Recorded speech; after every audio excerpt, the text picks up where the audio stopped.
Are you looking for a fun way to win up to 25 times your money this football and basketball season?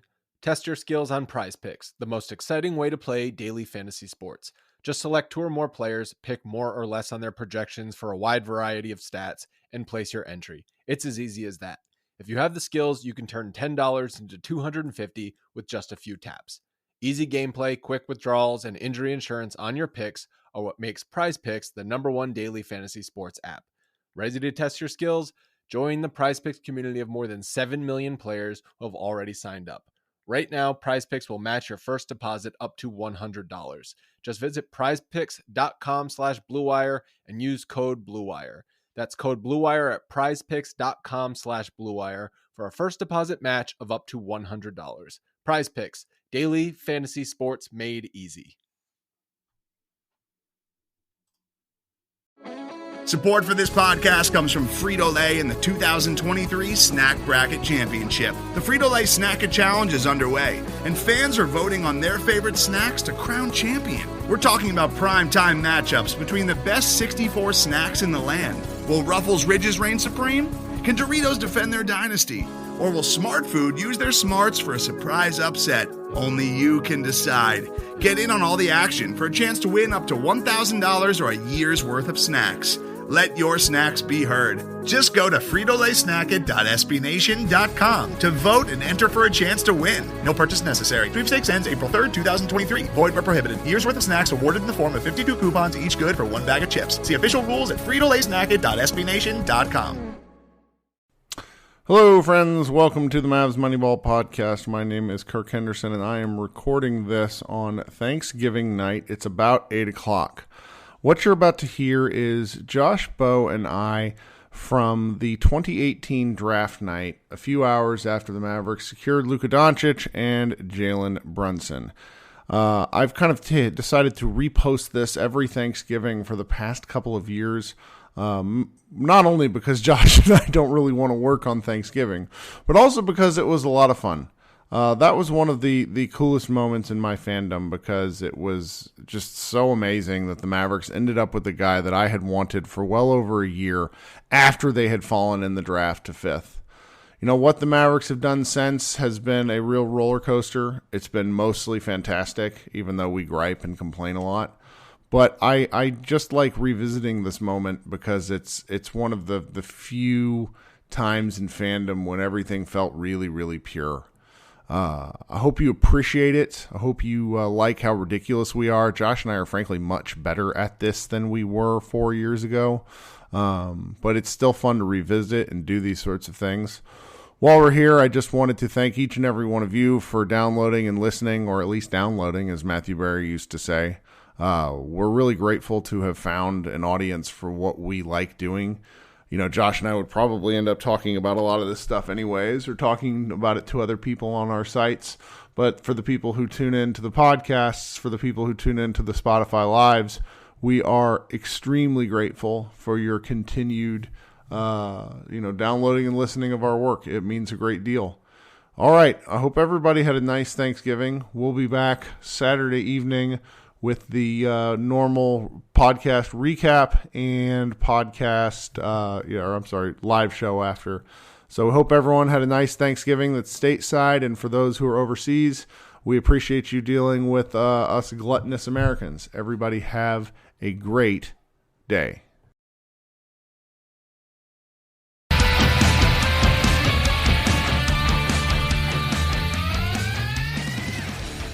Hello, everybody. Happy Thanksgiving. Josh and I are going to take a couple of days off, but I wanted to post this from draft night in 2018 because it made me happy, and Thanksgiving and being with family is about happiness. But if you needed a minute and you wanted to do some Mavs stuff, enjoy this talk from a couple years ago. I don't entirely remember everything we said. See you guys in a few days.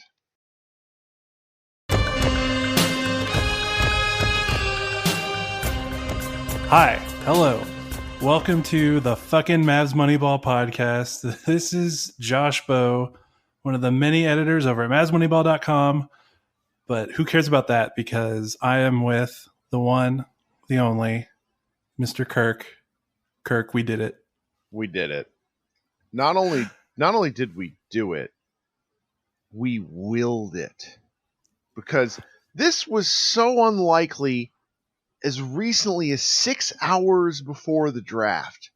I mean, we started to hear whispers of things. We started to read the tweets. You know, the one thing that many Mavs Moneyball people may not really get is that though we try to be as impartial as possible, we're really mostly fans. I mean, Josh has some sourcing if he really wants to, but I'm definitely just a dude on the Twitters. And so reading this stuff along the way it happened was just incredible. I nearly got killed by my wife because I started reading about how the Mavs were holding it up via Mark Stein's tweets, and all of a sudden I stopped talking at dinner, and that didn't go over well. So explain to me what happened with you, because you were actually at the Mavs draft party. I think the people would like to hear about that. So tell us about that, Josh. Where did it go? It was a very interesting. It's more actually. It's false. It's always sounds more interesting. In reality, it's just a bunch of mostly sweaty white dudes sitting at tables looking at their phones. but no, it's always a good time because you get to catch up with people you haven't seen. If we don't see some writer friends or just friends in general since the season ended, so that's fun to catch up. And then it was just a lot of staring at phones. I think Tim McMahon was there. So he was actually, breaking some news. So he kind of was digging in a little bit. But everyone else that was there, isn't necessarily breaking too much news because that's usually, left for Waj and Shams. But there was definite fist pumps when the tweets came out. It felt really good. Of course, I'm there, so I'm not like going nuts. Like if I was at my house, my pants would be off. I'd be running around the living room. I'd be pouring like champagne, down my balls or something. Like I'd be fucking going wild. But, I'm there at the draft party, so I got to keep it like a little together. So I don't really celebrate that much. But in my head, I'm screaming because this is this is nuts. This is the best player in the draft. And the Mavs came in with the 5th pick and they got him. They found a way. And Kirk, I think my favorite comparison that you used, it was a while back, and you were like, this just needs to be like football in the NFL. Like when teams know that they need a quarterback, they find the quarterback they want and they get it. And usually it doesn't matter. Like they'll trade first round pick, second round pick. They'll trade all these picks because they're like, hey, it doesn't matter because we need this guy. Like this is our guy. If we don't get him, it doesn't matter what we make with all these other picks. So I really like that analogy. And I think that kind of was what happened tonight. Like the Mavs, they weren't going to take no for an answer. It seemed like, at first it seemed like they did, because at first it seemed like they were going to let fucking Wes Matthews hold up the deal. But I think that was just the Mavs trying to look prideful and look like they were the smarter ones, and not Atlanta going, we don't want your trash ass Wes Matthews. But still, like it just felt good that the Mavs took matters in their own hands and got clearly the best player in the draft and could be one of the better players in the league for a long time.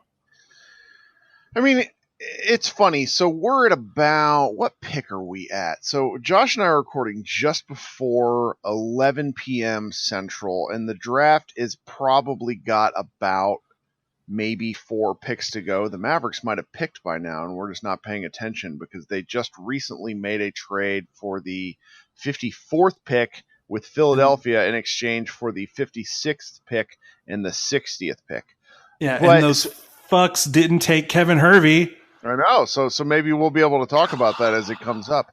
So essentially, what I am really excited about is I have been, and I went back and looked at this, and so it's been such a long time since we talked about this, because the Mavericks finished the year, they finished on a tanking streak. They also had this kind of incredible win-loss record in games decided by five points to give which really, if we assume that games decided by 5 points are kind of coin tosses, the Mavericks lost far more than they won, to the point to where I think that a casual fan could look at the Dallas win-loss record and say, oh, they only won 24 games? Well, if you factor this in, they might have won 34, and with a little bit of improvement, we might win 40, yada, yada, yada. And so I went back and looked at this. The Mavericks lost 9 of their first 10 to start the 2017-18 regular season. I lost my mind between a game against Memphis between the home and home series against Memphis, where Dallas finally won their first game, and apparently staked my claim, at least according to my Twitter feed, on Luka Doncic on the 27th of October, when the Mavericks were 1-5. So to come this far and to be right about something so stupidly specific really makes me feel good. I'm going to take a victory lap. I also looked through my Twitter feed, and I apparently have promised to name my second-born child, male or female, Luka. That's a discussion for a different day. But the fact that we're here is kind of incredible, because to give up the protections for the pick are very interesting. I think they're top 5 in 2019, top 3 in 2020, and unprotected in 2021 is really interesting, because thinking long term, it's very important that the Mavericks, and really any team, has their own pick in 2021, because if the NBA decides to roll back their draft age limit restriction, there's a chance that both the seniors in the class of 2021 high school and the freshmen in the class of 2021 enter the draft at the same time, which gives you one of those really talent-rich drafts. So, like, Dallas got ahead of things, I think, a little bit, because with Luka, with Dirk, with Dennis, and with free agent X, whether it be I was sassing my Laker fan friends and saying Julius Randle, or even Boogie, which seems a little outside, if we're being honest. The Mavericks should win at least 35 games next year. So where we are right now, no free agency, the addition of Luka Doncic, Jalen Brunson, whoever the Mavericks have took with their final 2 picks, this is really, I can't think of a better outcome right now. Like, this is so exciting. And I know there's a lot of people out there who've not seen Luka, who are very concerned about drafting a Euro. After all, the Mavericks have not had any success with European players. We're going to have a great time next season. Yeah, it's bananas. I know that the ceiling talk is like whatever. Like, I just think he's going to be a good player. I think Rick made a good point in the post game. I think McMahon asked him about his athleticism and how it's going to translate, and Rick was like, well, I think he's going to surprise people. And then he's like, look at other players that have his skill level in the league that aren't necessarily, monsters jumping out of the gym. When you're that skilled, and this is a good point by Rick, and others have made it too, when you're that skilled, like, you create space, you get the defense moving, like, you can make players move out of position with, when you're working passing angles, and when you're a good shooter, and when you can a good ball handler. So that's really exciting. Is just, I feel like he has such a high floor of being like, he's a good player because he's such a good passer. He's such a damn good passer.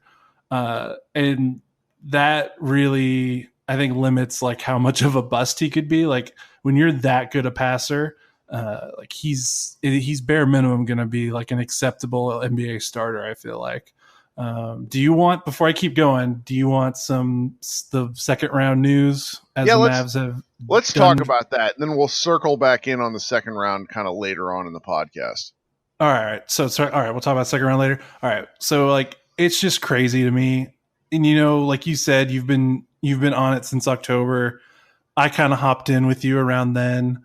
I didn't even really think about him that much for most of the year, because I thought he was consensus number. Like, it felt like he was going to be the number 1 pick up until maybe February, when Ayton kind of kept going on a tear in conference play. So I really didn't, because I knew the Mavs weren't going to get the number 1 pick. So I didn't really think about him maybe until the last month, especially after they got the 5th pick. I thought there was no way. So this is just nuts to me, and I can't I'm stunned. It's going to be so awesome watching Dennis Smith with these downhill drives off high screener rolls, and he's going to kick it out, scatter defense, and Doncic is so perfect for that secondary role. I mean, he'll be great as a lead guy too when Dennis is on the bench, or if they want Dennis to take a break and spot up a little bit. It's just incredible. Like, he just fits into every lineup. They got a wing. We don't have to worry about who's going to, they had Barnes and Wes Matthews and Dorian Finney-Smith. No, they got Doncic now. That's so legitimate.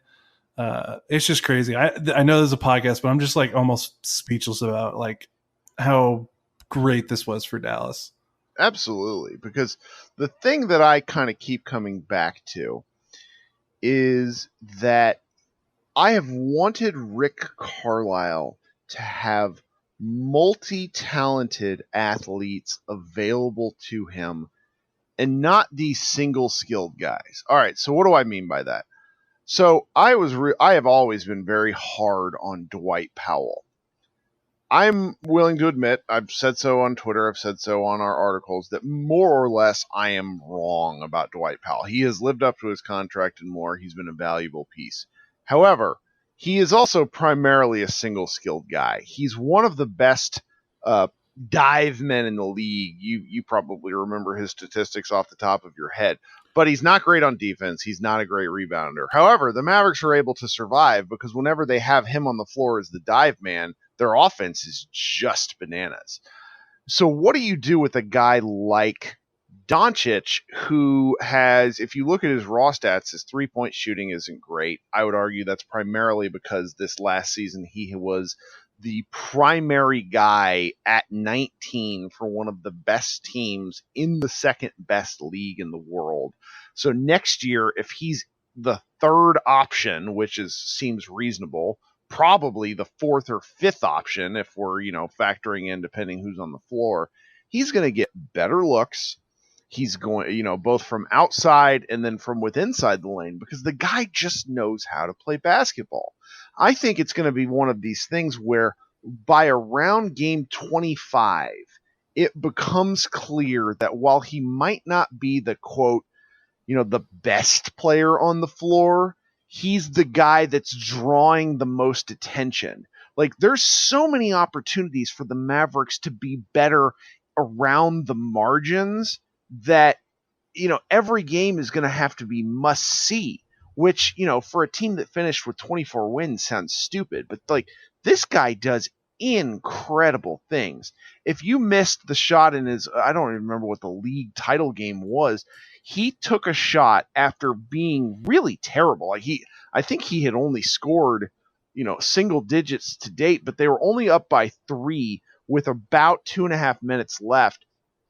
He took a combination Steve Nash runner floater step back jumper from the right wing that went in and gave his team a 6-point margin, which basically sealed the victory for him. I mean, the guy is a crazy shot maker. And even if he struggles to kind of adapt to the NBA levels of athleticism, which he may, he's still going to have these kind of flashes of absolute brilliance that make the Mavericks must-watch television. Yeah, and I think that's kind of underrated aspect of how great this is the Mavs have shitty TV ratings for the last 5 years. I know DFW is a big market, and I don't want to get too inside baseball or too far from the weeds of what matters, but that's huge. He's going to put butts in the seats. He's going to get people excited. We saw that with Dennis. It felt like there was an energy around watching a guy that hasn't been there, since Dirk was in his prime. And, Dirk is still, obviously people love to watch him, but it's more of a novelty, instead of a raw excitement anymore with Dirk. So it's cool that, now you follow up, you kind of lured people back in that might've been kind of pushed away after those really meh playoff years, when they were getting bounced in the first round after 2011. and you bring people back with Dennis, you get them excited, and then, the Mavs kind of had a stinky year, so they kind of taper off. And now those people, you're bringing them back in. Now you're saying, now look who we're putting with Dennis. We're putting arguably the best player in this draft, maybe one of the best players in the last couple of drafts. That might be taking it too far. But, just like it's just crazy what those two can do. And I know that there was some thought more nationally. I don't think people that watch the Mavs really worried about it too much, but about how him and Dennis are going to fit together. And that's honestly, they're going to be almost a perfect pairing. I know Dennis is going to have to work on his off-ball game a little bit. He wasn't great when JJ was on the floor, and JJ was kind of pounding the air out of the ball. But I think Doncic is going to be he's going to move the ball a little bit more.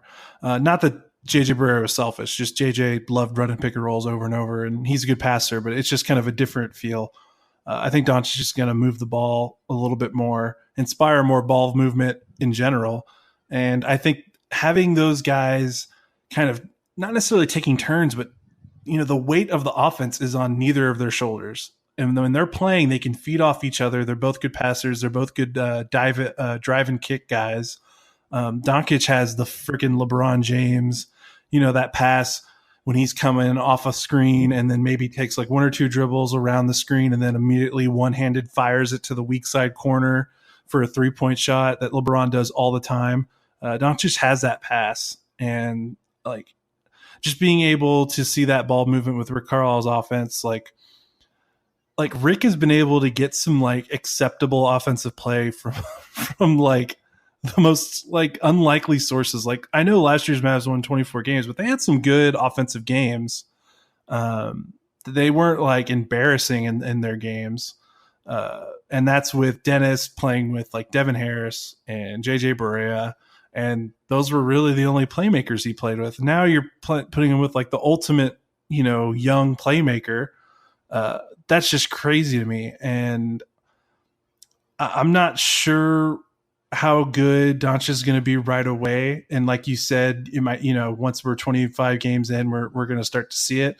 But I just think his ability to pass is just going to be, regardless of his shot, regardless of his scoring, I think that passing is going to be evident immediately. And that's what's going to make him and Dennis be such a great pair, because Dennis's speed is so key. And Carl mentioned this afterwards that, when Doncic, where he's playing overseas, he didn't really have an athlete like Dennis in the backcourt that could just put a defense on its heels in a one-on-one situation.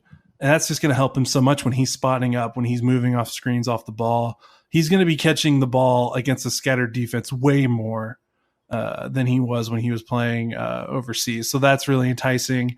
And and then another thing, I know I'm kind of rambling on, but another thing that's kind of underrated, I think he's going to make Barnes so much better.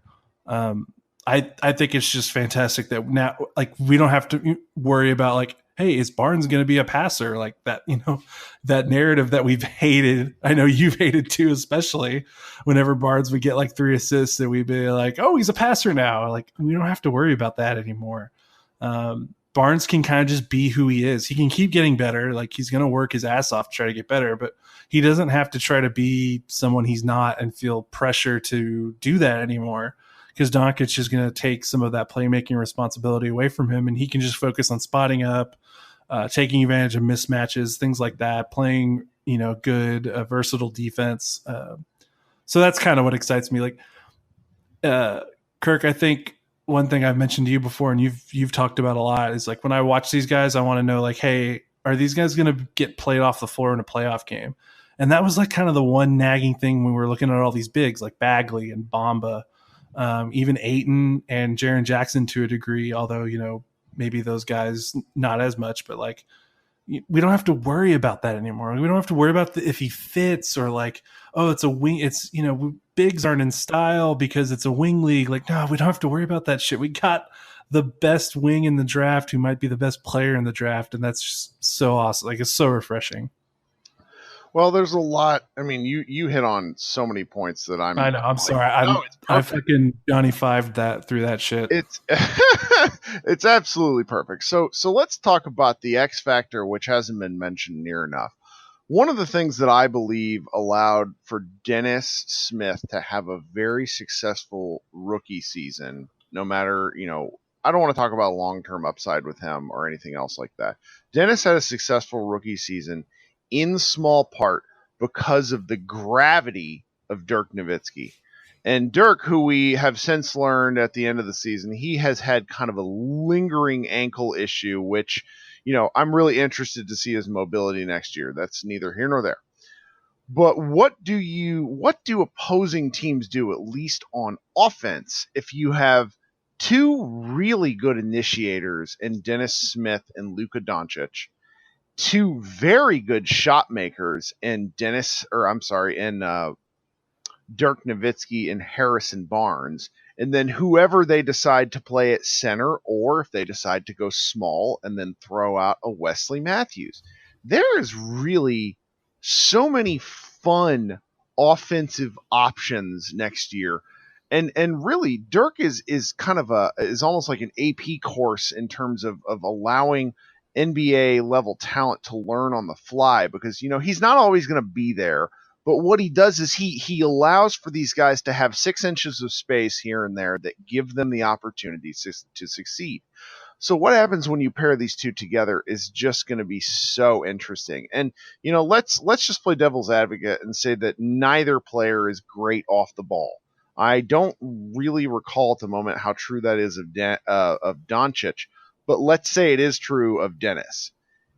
The fact that these two have to learn a specific skill set and, figure out how to make it work, I think is long-term great for both players, because Rick Carlisle is very good on offense, and the way that Dallas will play next year is just going to be a lot of fun. And I'm very excited to see where he goes from there. There's so many options and things to talk about with Dennis. The second thing that I wanted to ramble on myself is, let's take a step back and say, that Dennis, let's just assume that Doncic really struggles at the start, not because he's bad, but because the man is tired. In the last year and a half, he has played 150 professional basketball games. The NBA season's 82 games long before you get to the playoffs. Obviously, some overseas talent is not the same as playing in the NBA, but playing 150 sanctioned games or more in a year and a half is really a lot.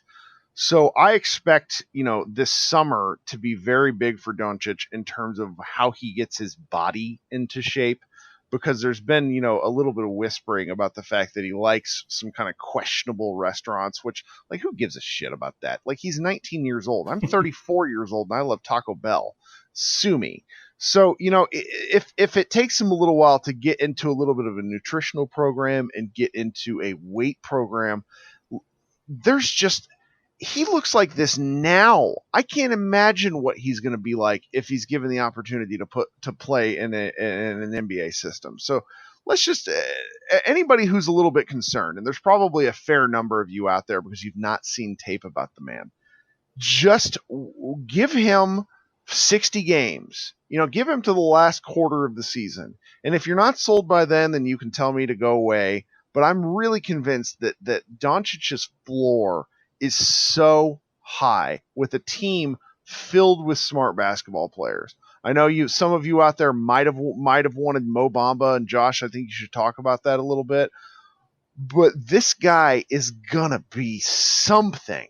He might not be a superstar. He might be the third best player on a championship team. He might be the second best player, but he's going to play for 12 to 14 years and he's just going to be incredible. So why don't you take it from there, Josh? Yeah. I guess with the Bamba stuff, I never want, I guess if we're just peeking back behind the curtain, and I watch about 3 hours of college basketball live,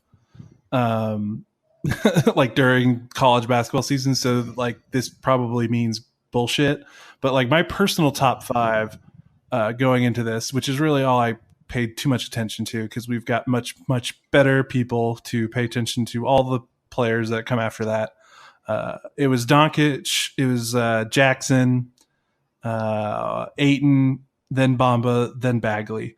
So I know I was probably one of the bigger Bamba guys on the site, and maybe, but I still wanted Doncic more because I realized just what his versatility and what his skill set means, not just to like the NBA in general, but especially to this team. And with Rick Carlisle and with Dirk, and working with those two legends of the league, like it just made sense as a perfect fit. But with Bamba, I still think like centers matter, and the Mavs still need a center. Like they don't have a rim protector really on the roster because I believe their best rim protector is Salah Mejri, and I'm pretty sure he's up.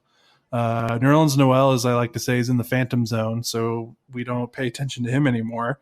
And so they need a rim protector like really bad. That's not Dwight Powell. That's not really Dirk. That's not Maxi Kleber. So that's another area that they really need to address. So that's why at 5, I would have been okay with Bamba, because I still think the role of a rim protecting center is still a role that's valuable in the league today. Because Golden State might buck the trend, and they might have a 6'7" center that can step out to the 3-point line and make plays off the ball and make passes and play like a point guard and stuff like that. But not every team has a Draymond Green. And furthermore, I don't know if there was a Draymond Green in this draft or if there was a Draymond Green in the last draft. I know centers are stepping out and starting to shoot threes more, but in terms of centers, teams playing 6'7" guys, you really didn't see a lot of that till the second round and the conference finals when Houston was using PJ Tucker at center. So I kind of always thought it was putting the cart before the horse, worrying about if Bamba would get like played off the floor in a second round playoff series. Cause I'd be like, well, fuck, if Bamba helps lead us to a second round playoff series, isn't that kind of the point of getting a player like that and letting him help you win? So that was kind of my idea. But so I still think that's a need that they're going to need to address. And I think they're probably going to go big in free agency to address that. That's a little worrying, but that's kind of what was my thought process. But make no mistake, like Doncic was always my number one guy pretty much as soon as I picked up on him after Kirk, after you picked up on him. So that's kind of how I felt. That it's still a need, but I mean, I'm over the moon with kind of where they're at right now. Well, with that, I think we should maybe pivot and discuss, even though you and I blindingly don't really know what we're talking about, let's talk about the second round selections in relation to what we know. Today's episode is brought to you by Cars.com. With over 2 million vehicles and 50,000 more added every day, Cars.com will match you with the perfect car for you, your budget, your life, your style. And if you're ready to say goodbye to your current car, Cars.com will get you an instant offer to cash it in. Just start by entering your license plate and get matched with a local dealer who will write you the check. So whether you're looking to buy or sell, just go to Cars.com. It's magical. So just to kind of recap with what's happened so far, with the 33rd pick, the Mavericks picked Jalen Brunson, who was the point guard of Villanova. I think he was like one of the national players of the year, just like a really, kind of a touted guy. I think he averaged like 18 a game. Mm-hmm. We traded the 54th pick to the 76ers. They selected Shake Milton, which may be a whole other podcast for some of the guys who are like really into SMU basketball. And we selected with the 56th and 56th pick, we selected a guy named Ray Spalding, a power forward out of Louisville. And with the 60th pick, we selected Kostas Adetokounmpo. There we go. I may have been drinking Mavs fans. I don't want to butcher the man's names. He's a small forward out of Dayton. He's the Greek Freak's little brother. We may or may not have had the chance to pick him 4 or 5 years ago, but we're not going to talk about that right now. So Josh, I want to hear your immediate reactions to the second round, and then all of our good fans can tell us we're morons later. Okay, here's my reaction to the second round, knowing that I smitten about the first round, obviously. that sucked. Like, I don't know much about these guys in the second round, but Jordan and Ian are draft guys on the site. I swear to God, they wrote like 3 novels worth of articles about guys they liked in the second round. And with each of the 3 picks the Mavs had in the second round, they had a chance to get at least one of those guys. And they got none of those guys. They could have had Melvin Frazier. They could have had Mitchell Robinson. Melvin Frazier, a really nice, maybe potential 3-and-D wing out of Tulane. And Mitchell Robinson, who didn't play in college last year, but is Ian described as a 7-1 rim running monster, which kind of sounds like a useful thing the Mavs could use right now. So I'm not sure. And then they could have picked another Mavs Moneyball pet favorite in Shake Milton. And they didn't do that. They traded the picks from 54. And then they could have taken my boy. I graduated from UTA. They could have taken Kevin Hervey, who's a 6'7" forward who can shoot threes and has like a 7'2" wingspan. But to be fair, he played at UTA. And then also, to be fair, he has had ACL surgery in each of his knees. So I would imagine maybe the Mavs' diligent training staff maybe did not give the okay on that one. So I'm not super thrilled. Especially like I'm coming off the Doncic high and I'm like, oh shit. Like we're going to get Melvin Frazier. Like we're going to get like every guy that we've been thirsting for the last 3 months. And then they kind of petered out a little bit after that. But I guess I can't get too mad because A, I don't know enough about these guys. And B, their 33rd pick, their first second round pick was one of the best players in college basketball last year on a title winning team. So even though I'm confused why the Mavs feel like they have to roll with 85 point guards on their roster every year, I can't blame them for being like, hey, this guy's 20 on our board. I know we've got, the 85 point guards, but we have to the value must have just made too much sense. And then Carlisle talked after that pick and it really sounded like the interview won him over because he said one of the first things they asked him was like, hey, if we picked you, how are you going to get minutes on our team? Because you've got Dennis and you've got JJ. And, they didn't mention Yogi, interestingly enough. I know he's a free agent this year, but Carlisle didn't really mention Yogi during that. So that might be a hint at kind of what they're thinking with Yogi.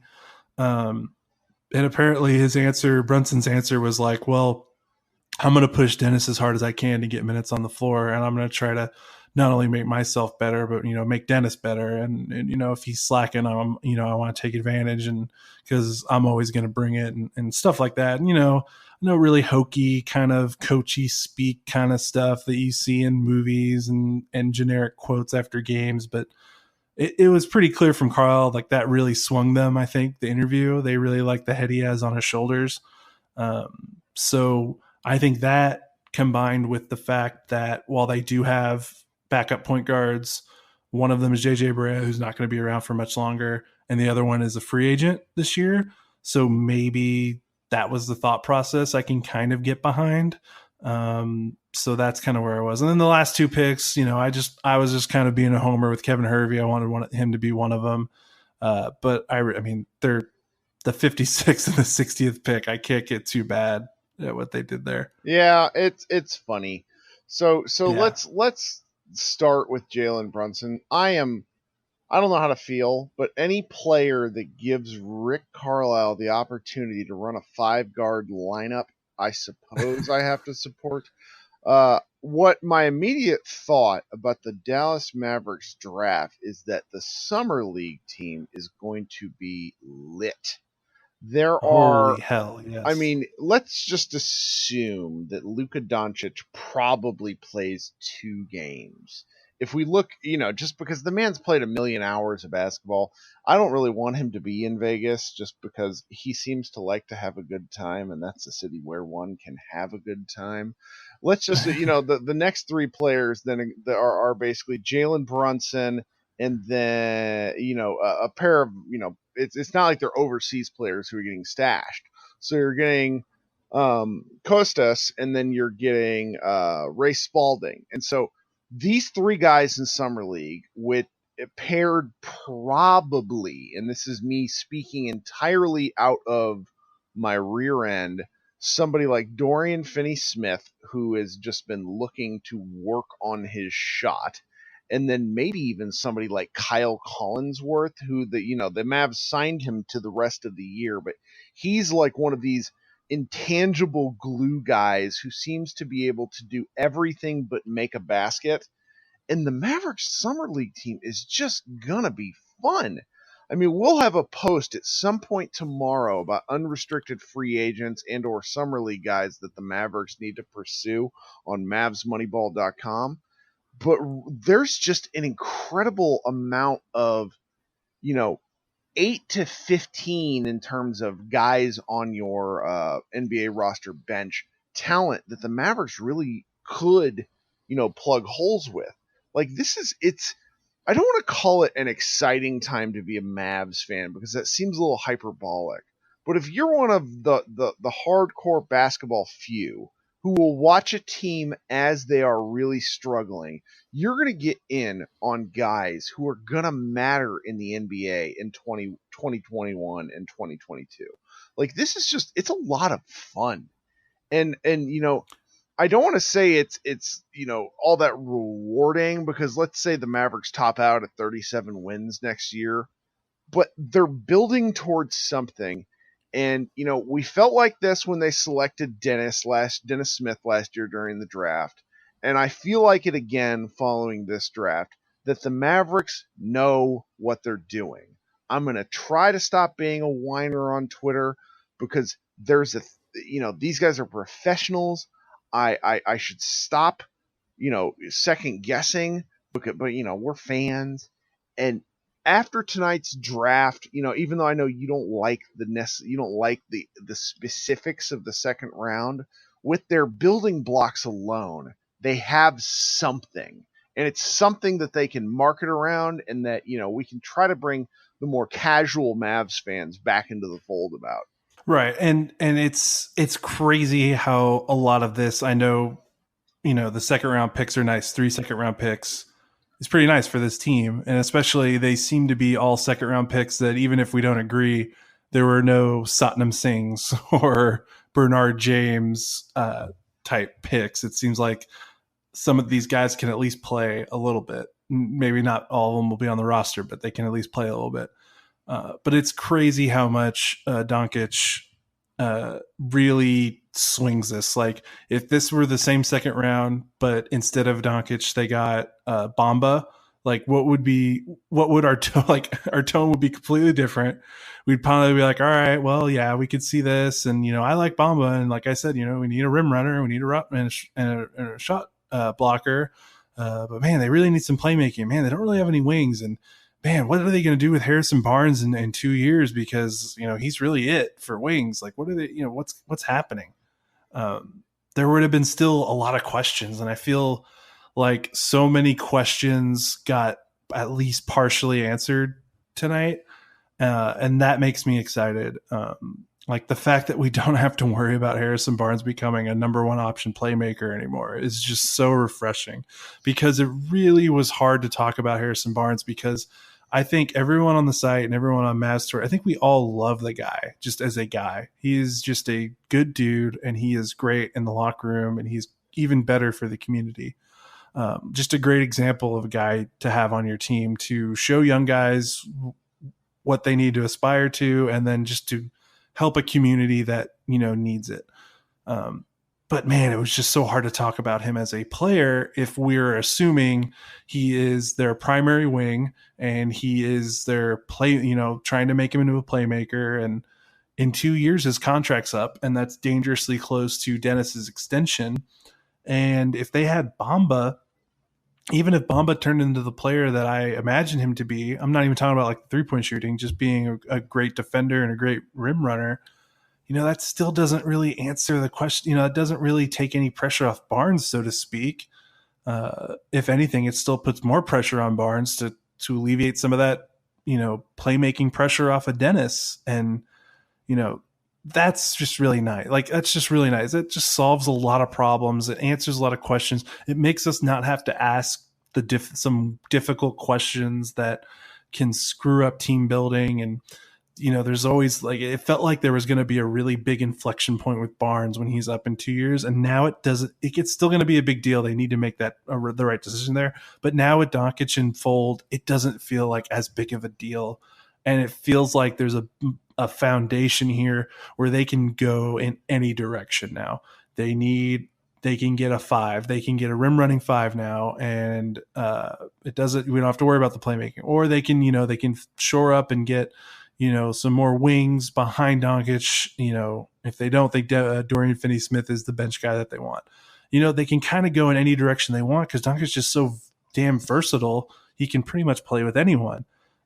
So that's what's exciting to me. Is it feels like every headache we had about the Mavs for the last 4 months, it cleared up a lot of it for me. Oh yeah. I mean, what is just so great now is that there's a sense of, I don't want to call it peace, because there's a lot that the Mavericks have to do.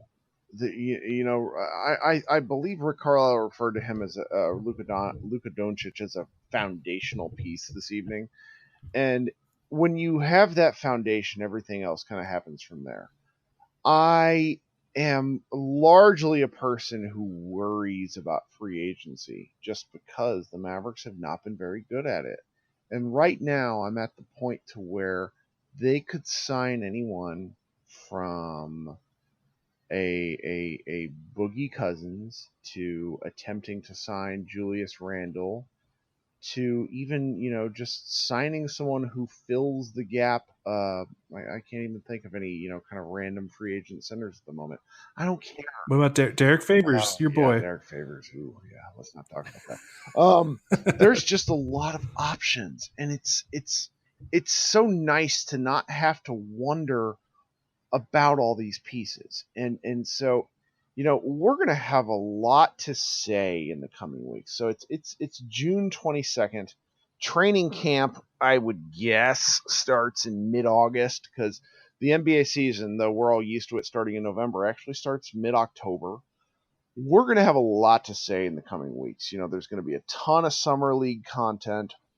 There's going to be a ton of overreactions. There's going to be a ton of free agency stuff. And hopefully there's going to be a ton of podcasts. And so, you and I are probably going to revisit this over the summer, but there's just a whole lot of things that give Mavericks fans, even your casual Mavericks fan, your Mavericks fan who gets tired of the Cowboys being garbage once they've lost 8 games, we're going to be here for you. So over the next, couple of days, I want you to think about this. We're going to have a social media reactions post in the morning, because the fact that the Mavericks traded into this pick prompted some absolutely ludicrous responses from both fans and foes alike. I want to say the Rockets SB Nation blog just had a great thought. We're going to have, a quote board from all the various people who spoke tonight. We're probably going to, you should tune in to our good friends at Locked On Mavericks. Nick and Isaac are going to be out there. There's Josh, I think, God, it's almost 12:30 my time. I'm on the East Coast. You're going to try to churn out a column. We're going to have a lot of stuff over the next several days. And I really think that everyone who is even kind of remotely interested, and God, if you subscribe to this podcast and you're on minute 44, you should definitely count yourself as a faithful Mavs fan. That's kind of what I think. We're going to have a lot of stuff to say. We want to hear back from you. Just know that we read all of your comments. We read all of your tweets. We're a pretty small community right now, and those of you who support us are really important to us, even if we're occasionally sassy to you. So thank you for hanging with us this long the night after the Mavs. I'm looking forward to what the future brings. What about you, Josh? Yeah, it's just nice that we're excited. I felt like we were talking 3 days ago about man, this roster fucking sucks. We were just looking at it. I wrote a column that kind of a couple of days ago that highlighted the top 10 Mavericks in minutes played last year. And I just stared a hole at that for 5 minutes when I was writing that, going, Jesus, what? This is going to take some time, and it might still take some time, but now there's a there's more energy around it, so that it's going to be a more exciting road to get there. And also, I really like our new catchphrase that you just coined, Kirk. Mavs Moneyball. When the Cowboys are garbage, we're here for you. So let's put that on the masthead. Let's copyright that shit. Put it on a t-shirt, put it on a mug or some shit. You got it, and we'll roll that out sometime in the future. But yeah, tonight was fun. And like you said, it's going to be now it's almost like the rest of it begins, like the real part begins, where we get to dissect it. We get to all watch Luka clips until 5 a.m. or watch Luka clips instead of work or think about all this stuff. Which honestly, as much as I would have been okay with Mo Bamba, that was not happening if they picked Bamba at 5. I don't think we would have been like revolting, but it's just so cool to have this energy. It feels like we won the number 1 pick in the lottery tonight, but instead we traded up and just kind of got that player instead. So it's just a cool feeling. We needed a shot in the arm. Dennis was a good start, but they definitely needed another one to kind of get us going through these last couple of years. Well, before we get out of here, tell the good people, whether they've come to our website, mavsmoneyball.com, what do they need to do to subscribe to our tri-monthly podcast? I don't know. We try to get up an episode. You try to get up an episode probably at least once a week. So what do they need to do to subscribe? Well, if you're listening to this in the post on the site, we'll have the post on the site, and I'll embed all of the buttons to click to subscribe. We're on just about every major podcasting service now. If you're not listening to us there, if you're just listening to us on the web, you can listen to us through iTunes, through the Apple Podcasts app, through Google Podcasts, through Pocket Casts, through Stitcher. And I think there's a couple other ones that I can't remember off the top of my head, but those are the big ones. So if you guys want to subscribe, if you're listening on the web, there'll be buttons embedded below. So go ahead and subscribe. We'll keep it rolling. I'm going to try to get Jonathan Sharks from The Ringer on in the next couple of weeks. I've got another kind of semi-blast from the Mavs blogging pass that I'm trying to line up. Connor Hutchison. Ooh, yeah, Connor, my dude. Yeah. If you're listening to this podcast, maybe you read the 2-man game when Connor was there. You read the classical when he was there. He kind of crept back into the shadows a little bit in terms of basket blogging, but he reached out to me this week and he wants to jump on because he's excited as hell. So everyone wants to talk about the Mavs now. Who would have thought? So let's just keep it rolling. All right. Thanks for having me on, Josh. Yeah. Thank you for staying up till 12:40. Thank you for making it through a couple more cocktails podcast with me tonight. So with that, Kirk, thank you. We'll talk again soon on here. And this is the Mavs Moneyball podcast. We will see you next time.